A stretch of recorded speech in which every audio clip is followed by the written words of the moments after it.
Bagaimana risikonya orang ngaji tanpa guru? Kata Nabi, man la syaikha fa syaikha lahu syaitan. Siapa yang enggak ngaji pakai guru, gurunya syaitan.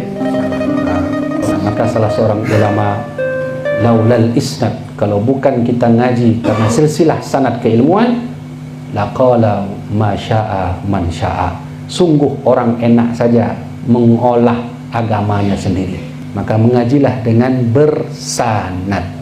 Abu Yamdawali ngaji ke Sayyid Ali Al-Maliki. Sayyid Ali Al-Maliki ngaji ke Sayyid Abu Bakar Syata. Abu Bakar Syata ngaji ke Syekh Ahmad Khatib Al-Minangkabawi. Syekh Ahmad Khatib Minangkabawi terus sampai ke Imam Nawawi, Imam Suyuti, Imam Nawawi, ke Ibnu Abbas, ke Rasulullah sallallahu alaihi wasallam. Maka salah seorang ulama, laulal isnad, kalau bukan kita ngaji karena silsilah sanad keilmuan, laqala ma syaa man syaa.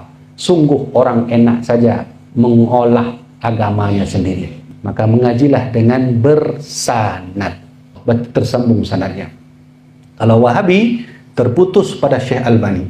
Albani tak berguru saat ngaji hadis. Terus apa sikapnya? Bagaimana risikonya orang ngaji tanpa guru? Kata Nabi, man la syaikha lahu fa syaikha lahu syaitan. Siapa yang enggak ngaji pakai guru, gurunya syaitan. Nah, jadi itu satu, sedikit lagi saya ingin sampaikan. Itu adalah fenomena yang sudah sangat menjalar di Aceh. Yang kedua, Syiah. Saya lihat Syiah di Aceh sangat tersembunyi masih, karena mereka jumlahnya sedikit. Kalau Wahabi sudah banyak. Kemudian Syiah saya lihat masih tersembunyi. Jabariyah, nah ini puas pada juga nih Jabariyah. Karena di Aceh sudah ada ajaran tak perlu sholat lagi kalau sudah naik langit ke-7. Ya. Siapa nunggu kasih tahu? Enggak, saya kasih tahu. Pokoknya saya hanya kasih tahu, saya dapati itu langsung orang mantan pengikutnya. Jadi cara ikut ajaran mereka, bayar dulu, daftar. Nanti guru yang ngajarin, naik ke langit ke-7, Isra Mi'raj, itu boleh tinggalkan sholat. Dulu di Melabuh itu ada begitu. Coba ya. Saya mau sedikit menjelaskan hal yang unik. Bagi orang tak berilmu, dia akan terpesona dengan apa yang saya sampaikan. Dulu itu di Melabuh ada kasus setelah tsunami. Seorang anak muda mencuri, lalu ditangkap oleh pihak tentara. Dia tanya, kenapa kamu mencuri? Kehendak Allah, katanya. Kita mendengar itu lucu. Tapi yang terkejutnya kita saat kita tanya mana dalilnya? Ada dalilnya. Beriman kepada qada baik, qada buruk. Mencuri itu qada baik atau buruk? Qada buruk. Berarti beriman kepada qada baik.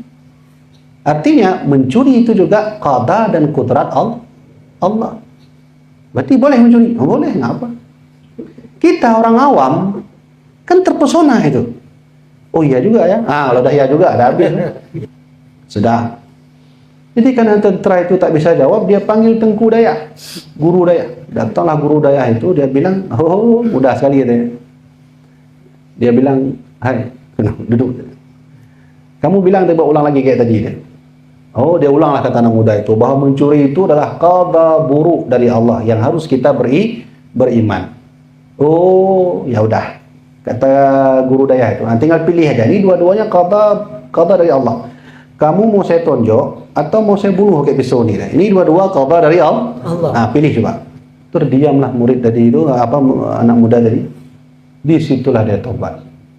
Tapi fenomena itu bukan cerita, itu fakta. Pernah dengar ajaran Millata Abraham yang kasus pada tahun, seingat saya dulu saya kuliah masih, saya baca koran Serambi, ditemuilah kelompok Millata Abraham di Ule Karim waktu itu, sehingga ditaubatkan kembali di Masjid Raya. Apa salah Millata Abraham? Pertama, mereka tak pakai lagi syahadat pada Rasulullah. Berarti asyhadu an la ilaha illallah wa anna Ibrahim Rasulullah. Kalau orang awam, orang tak ada ilmu, emang bisa Dengku? Kan Ibrahim kan nama Nabi juga. Nggak apalah, mungkin saya mau pakai nama Nabi. Orang tak berilmu kan sah-sah saja. Tapi kalau kami udah ngaji, nggak bisa lagi. Ibrahim itu punya umat sendiri, dan kita umat Nabi. Jadi saya jelaskan singkat saja fenomena yang sudah terjadi hari ini, dan tolong dijaga baik-baik. Kalau ini tak dijaga, hancur kita. Seperti kasus tadi, seorang anak mengkafirkan ayahnya sendiri. Itu terjadi di Sigli, orang telepon saya. Bayangkan habis ngaji, dia kafirkan ayahnya. semua dikafirkan. Nah, maka oleh karena itu saya ingin sampaikan dengan dakwah ataupun mungkin muaidah singkat saya. Yang saya ceritakan ini, jamaah dirahmati Allah, adalah pengalaman yang saya temui di lapangan. Murid saya ada yang awalnya Jabariyah, saya tarik juga. Saya tarik murid-murid DRAH, pengajian malam, bukan santri, tapi dia ngaji malam. Saya tarik dia sikit-sikit. Karena dia mudah terhipnotis, saya tarik. Alhamdulillah sekarang lalu senang jamaah. Jadi kalau saya ingin cerita, banyak sekali fenomena yang sudah sesat. Maka oleh karena itu saya sampaikan kepada jamaah, jangan tinggalkan ulama, karena ulama kita di tahun ini saja sudah diangkat oleh Allah sebanyak berapa orang sudah. Nah, ini yang tahun ini sudah 6 orang Allah angkat. Masalahnya kata Nabi, mautul alim lan tujbar. Kalau mati ulama tak bisa diganti lagi. Apa yang terjadi kalau ulama tak ada lagi? Sahabat tanya, Nabi sebut la taqumu sa'ah, tak akan terjadi kiamat hatta yuqbadal ilmu, diangkat oleh Allah ilmu. Dan di salah satu tanda kiamat itu ilmu diangkat. Sahabat karena tak faham gimana cara angkat ilmu, kaifa yadhhabul ilmu ya Rasulullah, gimana cara Allah angkat ilmu? Kata Rasulullah, ayyadhhaba hamalatuh, Allah angkatkan orang yang punya ilmu. Bahasa lainnya ulama. Maka ulama diangkat, terus diangkat. Maka kata Nabi, setelah ulama itu diangkat, tinggallah yuthbatul juhal, ulama-ulama bodoh. Peci dia pakai, baju dia pakai, surban dia pakai, tapi dia menyesatkan umat Nabi Muhammad. Ya, jadi saya sampaikan bahasa Nabi. Dan Nabi itu adalah bimbingan dari wahyu Allah. Tentu beliau bukanlah seorang penipu, beliau seorang orang yang jujur. Apa yang Nabi sebut sudah terjadi semua hari ini. Mohon maaf sedikit lagi. Terkadang matinya ulama bukan karena sebab alamiah, tapi karena sebab kita sendiri. Kita intimidasi ulama, hina-hina ulama. Apalagi sekarang fenomena tentang Habib Ba'lawi itu banyak sekali orang tanya sama saya itu.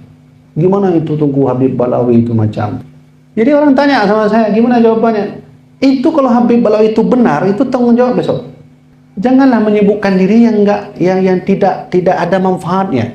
Koruptor makin banyak, yang curi uang negara makin banyak, yang membawa orang Cina sini juga makin. Kenapa nggak itu diprotes? Nah, ini sudah mulai fenomena sudah. Nanti sebentar lagi ulama mulai diintimidasi. Kalau ulama sudah mulai intimidasi, Allah angkat, Allah tak mau lagi kirimkan ulama di Indonesia ini, habis. Sudah. Seperti lampu yang tak hidup lagi. Kita akan sesat dalam kegelapan. Mau kemana kita? Yang masih ada ulama aja hari ini kita sudah mulai sesat. Saya sebut tadi, capnya cap unta, isinya minyak babi. Nah, begitu ya. Gitu ya. Maka ngaji terus. Di mana ada pengajian yang ulamanya dari dayah, ngaji terus. Jadi insya Allah terkait tentang sejarah kesesatan itu akan hadir nanti buku yang saya tulis, Jejak Merah Pendiri Wahabi. Saya sudah tulis buku itu. Tunggu saja insya Allah dari MPU, insya Allah sudah ada doa dari ulama. Ditunggu saja. Saya jelaskan semua itu. Hal-hal yang negatif pada satu ajaran yang disebut Wahabi. Baik, yuk kita belajar sejarah. Karena baik bangsa adalah karena baiknya sejarah, buruknya bangsa karena sebab juga buruknya sejarah. Demikian dapat saya sampaikan, mudah-mudahan bermanfaat bagi saya sendiri dan bermanfaat bagi jamaah dirahmatillah Allah. Usikum min nafsi bi taqwallah. Wassalamualaikum warahmatullahi wabarakatuh.